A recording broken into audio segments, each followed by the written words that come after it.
The big pharmaceutical CEOs of Johnson & Johnson and Merck and Bristol Squibb's in the hot seat on Capitol Hill over the high price of prescription drugs. Whit Johnson here with that story. Good morning, Whit. Hey, George. Good morning. To put this in perspective, consider this recent report. Prices for brand name drugs in the U.S. in 2022 were at least 3 times higher than those in 33 other wealthy nations. Senators from both parties demanding answers on Capitol Hill. Big pharma CEOs in the hot seat Thursday over the high price of prescription drugs. Those drugs mean nothing to anybody who cannot afford it. The heads of Johnson & Johnson, Merck, and Bristol Squibb grilled about why costs are so high, citing research and development while defending the billions paid in dividends to stockholders. We have to pay dividends because it's the only way that the company can remain operational and sustainable. The Senate Health, Education, Labor, and Pensions Committee, chaired by Vermont Senator Bernie Sanders, aiming to lower costs for Americans.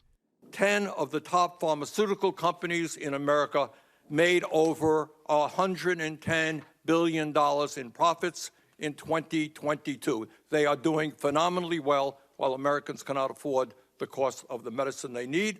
The committee focusing on several popular drugs, saying Johnson & Johnson charges Americans with arthritis $79,000 for Stelara, while the same product is about $16,000 in the UK. And Merck charges diabetes patients $6,900 for Januvia, when that same product can be purchased for $900 in Canada and $200 in France. That, unfortunately, comes at a fairly significant cost for those patients outside of the U.S. In Canada, patients will wait roughly 3.5 to 4 years to get access to a medicine that is available in the U.S.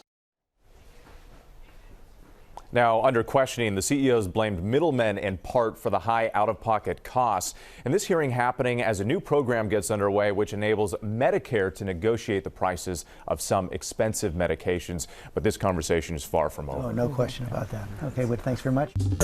Well, hey there, GMA fans. Robin Roberts here. Thanks for checking out our YouTube channel. Lots of great stuff here. So go on, click the subscribe button right over here to get more of awesome videos and content from GMA every day, anytime. We thank you for watching, and we'll see you in the morning on GMA.